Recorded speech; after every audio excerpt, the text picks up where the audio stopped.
The moment Trump opened his phone that weekend, he had no idea he was about to trigger one of the most unexpected comedy disasters of his entire political life.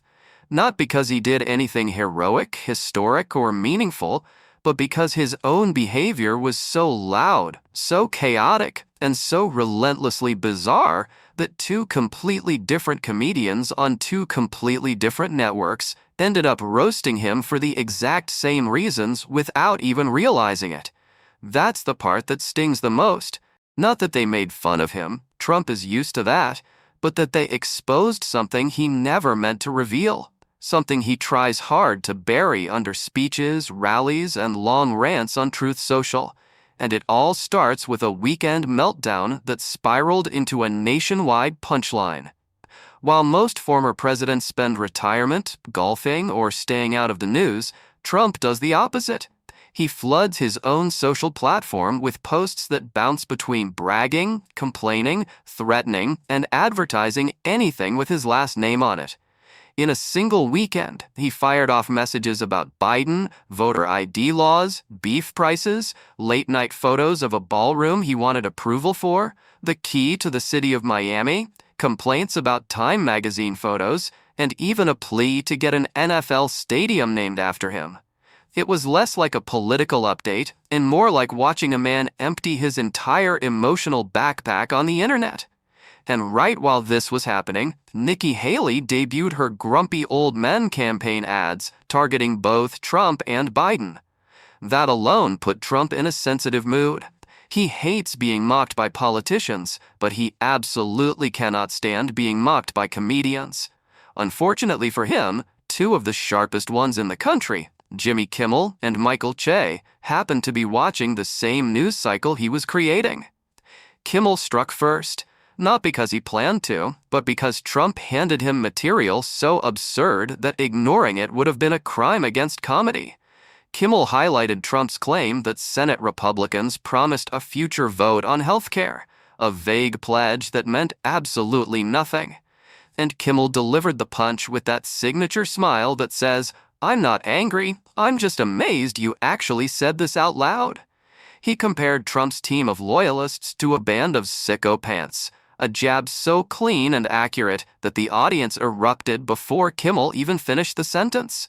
It wasn't just a joke, it was a spotlight shining directly on Trump's habit of making promises that dissolve the moment he pushes post. And then, without knowing what Kimmel had said, Michael Che stepped up on a completely different show and roasted Trump for the exact same flaw. Same week, same pattern, different angle. Che pointed out that Trump's nominees lacked diversity so drastically that the numbers looked like a malfunctioning spreadsheet. Only 2 black nominees out of nearly 100? Che immediately turned it into a joke about Tinder, but beneath the laughter was something more serious. A clear look at how Trump builds a world where only people who reflect him are allowed in the room. A world where his promises stay unchallenged, because no one around him dares to say, "This makes no sense." That's where the real exposure happened. Kimmel and Che, without ever speaking to each other, identified the same dark truth. Trump's entire persona depends on chaos. He doesn't thrive when things are calm. He doesn't shine when the facts are clear. He needs confusion, he needs noise, and he needs constant drama to keep the cracks in his stories from becoming visible. When the room gets quiet, the contradictions start echoing. And that's exactly why his Truth Social weekends look like digital tornadoes, because silence isn't good for him. To the audience at home, Kimmel's jokes felt like a playful slap, but Che's delivery was different. His style is calm, almost bored, as if he cannot believe this is real life. He doesn't shout, he doesn't exaggerate. He just says the facts with a face that silently screams, "Are we truly doing this again?" That contrast only amplified everything Trump had posted. Kimmel made the chaos look ridiculous. Che made it look unbelievable. And Trump accidentally became the punching bag in 2 separate comedy universes without either comedian realizing they were tag-teaming him. At home, Trump was likely scrolling through every headline, building himself up with the usual confidence he uses to survive public embarrassment. He's used to insults, but when jokes start repeating across networks, when two very different comedians hit the same pressure points, when his own behavior is the root cause of all the laughter, that's when he notices. That's when the defensiveness kicks in, and that's when the truth starts slipping out. Kimmel didn't stop at healthcare. He pointed out how Republicans under Trump once pushed the government into a 41-day shutdown, and how the Democrats, who swore they'd never back down, eventually gave up and ate all the sand they drew the line in. Kimmel knew exactly what he was doing, showing how Trump frames everything as a victory, even when the scoreboard says otherwise. And of course, a few days later, Che made a separate joke about Trump's late-night posting spree, specifically the moment Trump wrote, "And so it begins." Che delivered it with perfect deadpan confusion, wondering what could have possibly motivated Trump to post something so dramatic at midnight. A victory speech? A warning? A bathroom update? The humor worked because Trump's vagueness always begs for interpretation. That's the secret both comedians stumbled into. Trump doesn't just speak in exaggerations, he lives in them. He writes them, he posts them, he campaigns on them. And when comedians repeat his words back to him, stripped of the presentation, the truth becomes impossible to hide. That was the real exposure, not the jokes, not the punchlines, the clarity. And this was just the first wave. The part where the comedians noticed the chaos. The part where Trump accidentally supplied the entire script with his own thumbs. The real unraveling begins when they start breaking down his behaviors, his reactions, and the bigger patterns sitting underneath every rant, every promise, every contradiction. The funny thing about Trump's public life is that the more he talks, the more he reveals. Not because he slips up or confesses anything, but because he repeats the same patterns so loudly that anyone paying attention can see straight through them. That's why Kimmel and Che didn't need to collaborate or coordinate. All they had to do was listen. Trump did the rest. Kimmel continued breaking down Trump's behavior with that upbeat, almost cheerful tone that makes every ridiculous detail sound even more absurd. Whenever Trump posts something dramatic, Kimmel treats it like a museum exhibit. He holds it up, rotates it, and presents it to the audience as if saying, "We need to sit with this. This is history."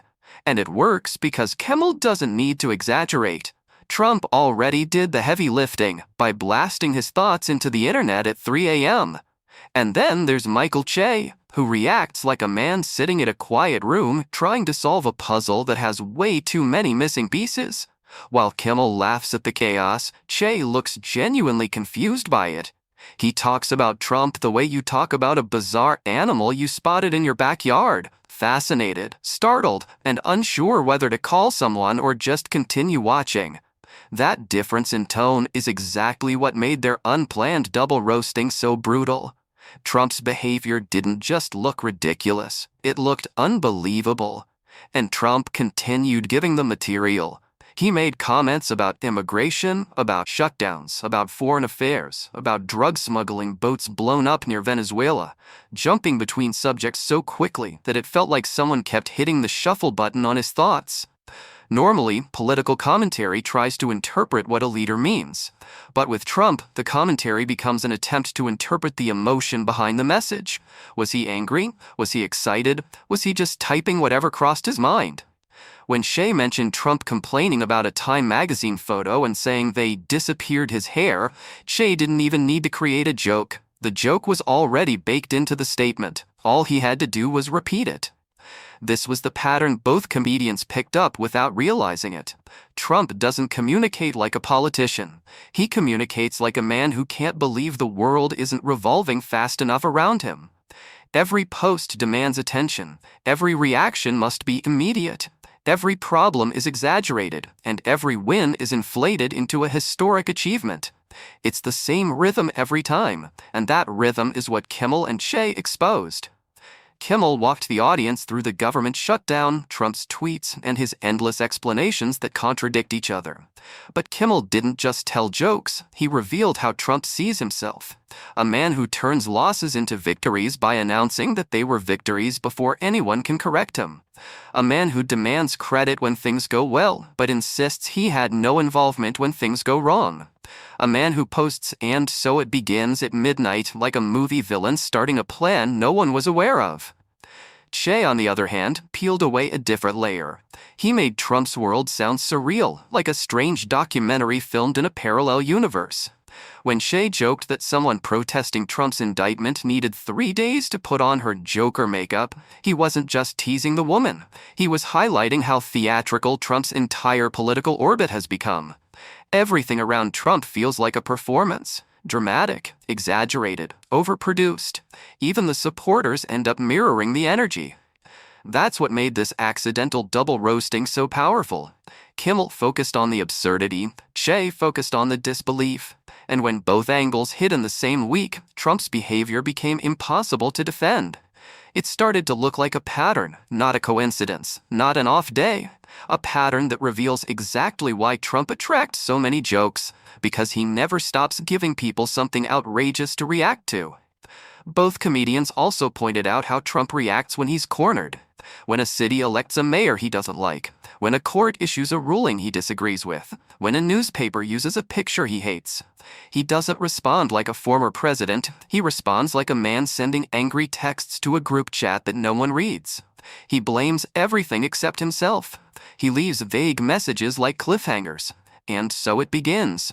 Begins what? He never says. He just expects people to fill in the blanks with something epic. But the best part is how Kimmel and Che unintentionally exposed the larger truth behind Trump's outbursts. He genuinely believes that every moment is part of a storyline starring him.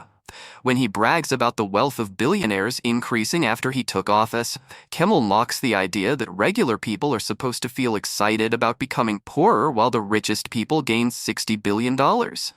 When Che mentions Amazon donating to Trump's inauguration, he paints Trump as someone who measures success by how much attention he gets, even when the context is embarrassing.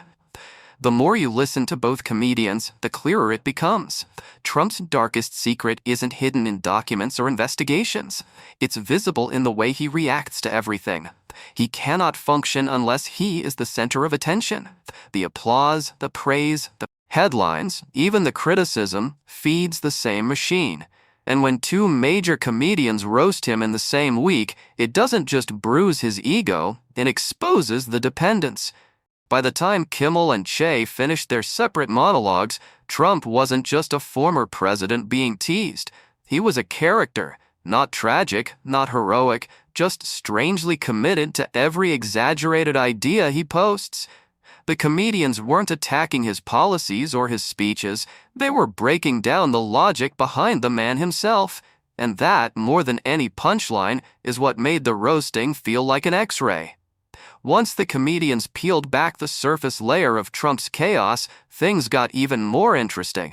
Because underneath the jokes and reactions, both Kimmel and Che were unknowingly describing the same deeper phenomenon.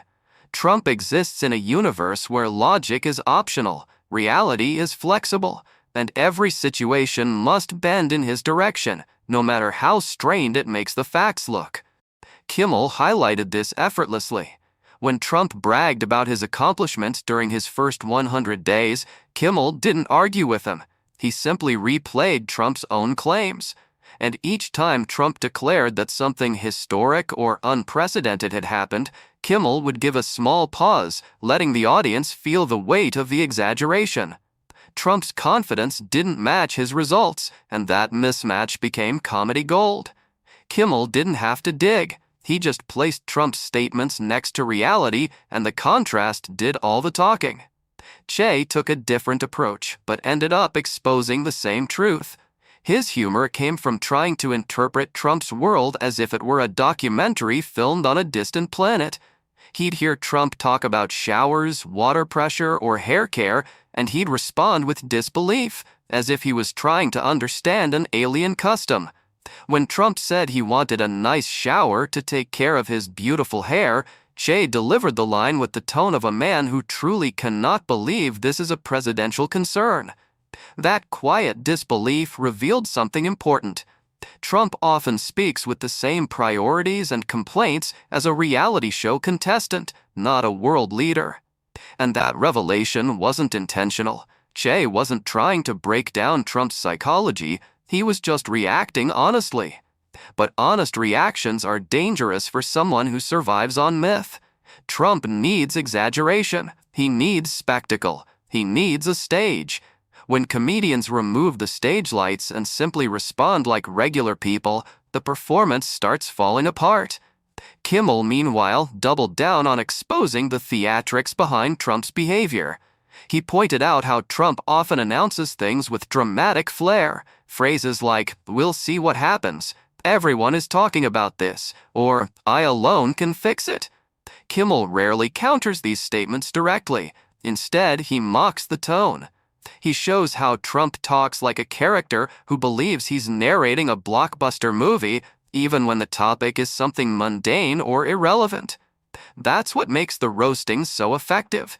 Kimmel doesn't say Trump is lying, he shows that Trump behaves like someone who doesn't know the difference between a speech and a trailer for an action film. And Che doesn't say Trump is unqualified, he shows that Trump speaks like someone who has no idea how strange he sounds. Both comedians from two different worlds reached the same conclusion. Trump doesn't react to events, he reacts to how those events make him look. Everything becomes a reflection of his ego. Everything becomes a personal storyline. Even random everyday things become part of a narrative where he must always be the main character. That's why Trump struggled whenever he faced criticism. The moment Kimmel or Che referenced his actions, Trump's defenders claimed fake news, deep state, or haters. That reaction only reinforced the point. If every joke feels like an attack, it's because Trump takes everything personally. Che joked once that some Trump supporters treat him like a religious figure, untouchable, unquestionable, almost mythical. And the moment Che pointed that out, the audience burst into laughter, because the truth behind the joke was obvious. Trump's world is built on the assumption that everything revolves around him. Supporters defend him with intensity. Opponents react with disbelief. And Trump positions himself in the center of both groups, feeding off the attention. Kimmel recognized this long ago. That's why he doesn't just joke about Trump's statements, he jokes about Trump's reactions to being joked about. He mocks the cycle itself. Che does the same thing from a quieter angle. When Trump announces something with dramatic flair, Che reacts like someone who wasn't prepared to hear anything dramatic in the first place. His calm confusion becomes a mirror held up to Trump's theatrics. And in that mirror, Trump looks even more dramatic than he intended. The more the comedians talked, the clearer the pattern became. Trump thrives on exaggeration, but exaggeration becomes fragile when examined. When Kimmel replays Trump's clips, the audience hears the contradictions. When Che repeats Trump's words with no emotion, the audience hears the absurdity. Trump's greatest strength, his ability to control the narrative, becomes his greatest weakness when two comedians, completely independently, take that narrative apart from two different angles. And then came the week when everything cracked in the same place. Kimmel roasted Trump for bragging about achievements that didn't exist. Che roasted him for reacting to minor situations with over-the-top drama. And without knowing it, both comedians revealed Trump's darkest political weakness. He needs to be taken seriously, but the more seriously you listen to him, the harder it is to do so. Trump wasn't just being mocked, he was being decoded. His patterns were being broken down. His reactions were being examined. His behavior was being put under a microscope without him realizing it. Kimmel used humor like a spotlight. Che used humor like an X-ray. And together, they made Trump's entire political persona look less like a strong leader and more like a character trapped in a performance he can't stop acting out. By the time the week was over, Trump had unintentionally created one of the strangest comedy moments in modern politics. He didn't appear on either show. He didn't call in. He didn't do anything except be himself. And that alone was enough for two comedians on two separate networks in two completely different styles to break down his behavior in such perfect sync that it felt like an unplanned intervention happening on national television. What made it even more revealing was how naturally it happened. Kimmel wasn't trying to deliver a grand statement about Trump's character. Che wasn't trying to craft a political thesis. All they did was react honestly. They described what they saw. They repeated what Trump said. They put human logic on actions that often feel disconnected from reality. And when those reactions lined up, something Trump can't control appeared in plain sight. A pattern. The pattern showed a man who treats every moment like a performance. A man who turns victories into epics and setbacks into conspiracies. A man whose confidence is so inflated that even his smallest complaints come out sounding like warnings from a disaster movie trailer. A man who posts vague midnight messages like, "and so it begins," expecting the internet to fill the silence with drama. A man who builds a world where everything demands attention and everything, somehow, reflects back to him. Kimmel exposed the theater behind it all. The exaggeration, the contradictions, the endless elaborative self-promotion. He made Trump's style look like a carnival act, loud and colorful and constantly trying to outshine itself. He highlighted how Trump's stories stretch, how his promises evaporate, how his explanations bend until they snap. And he laughed through every moment, the way someone laughs at a circus performer who keeps slipping on the same banana peel. Che exposed something else. He showed the confusion that Trump's style creates, the disbelief, the "wait, what?" silence that follows when Trump jumps from hair complaints to missile deals to shutdowns within the same hour. Che didn't need volume or excitement.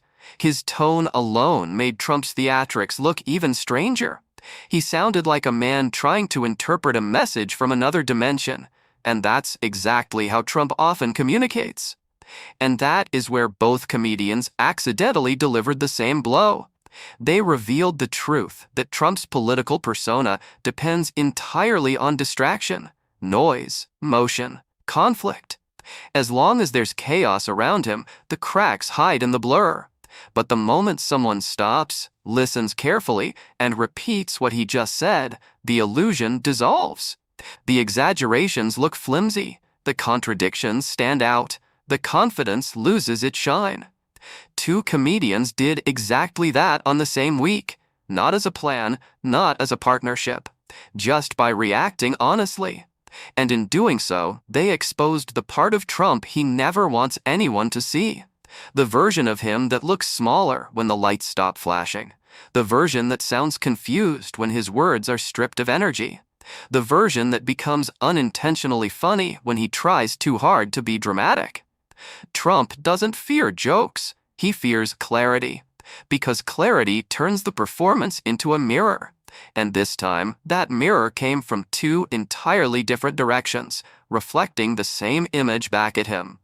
By the end of the week, Trump probably convinced himself it was a coincidence, or part of a plot, or just more haters. But the truth is simpler.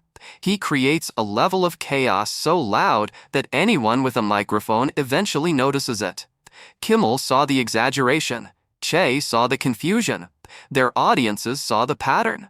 And Trump saw a week where he couldn't escape being the punchline, even when he wasn't trying to be one. That's the irony of it all. Trump built a public life designed to keep him at the center of everything. But the louder he becomes, the easier it is for people to see straight through the performance.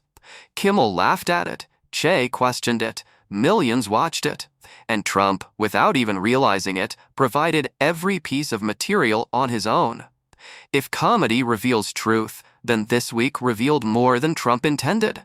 It showed that you can lock two comedians in separate studios, with different audiences, different writing teams, and different styles, and they will still end up roasting the exact same things, because those things are impossible to ignore. Trump supplied the chaos. Kimmel exposed the spectacle. Che exposed the absurdity. And together, they created the one thing Trump can never control. A clear, undeniable look at the patterns behind his behavior. That is the real secret that got exposed on live TV. Not a scandal, not a crime, but something far more revealing. The truth of how Trump operates when he thinks no one is connecting the dots. And this time, the dots connected themselves.